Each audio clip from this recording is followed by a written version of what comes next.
ఈరోజు దేవుడు కోరేది ఒకటే, ఆయన నిన్ను ప్రేమించి he has done the sacrifice. Can you do the sacrifice for God? Simple question, what have you sacrifice for God?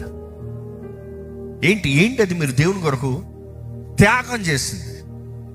అంటే చాలా మంది, నేను ఏదో ఫోన్ చూడకపోతాం, ఈ అశ్లీమని చూడకపోతాం, నేను దేవుని కొరకు నిన్ను నువ్వు పాపం కీడు నుండి, నాశనం నుండి తప్పించుకుంటావు. అది సాక్రిఫైస్ కాదు. సాక్రిఫైస్ అంటే నేను అంటాను, నీ నిద్ర మానుకుని దేవుని సన్నిధిలో కూర్చుని ఆయనతో మాట్లాడతాం. అదే సాక్రిఫైస్. నీ తిండి మాని, ప్రభా నాకు ఈ తిండి కాదు ప్రభా, నీ సన్నిధి ప్రభా, నీతో మాట్లాడతానయ్యా, నాకు నువ్వు కావాలయ్యా. సాక్రిఫైస్. ఆయన రాజ్యం కొరకు ఏదో ఒక రీతిగా పని చేస్తాం. సాక్రిఫైస్. లేకపోతే నీకు కలిగినది, నీకు విలువైనది ఆయన దగ్గర తీసుకొచ్చి, ప్రభా ఇదిగో, this the best I got, but I'm giving it to you, దేవునికి ఇస్తాం.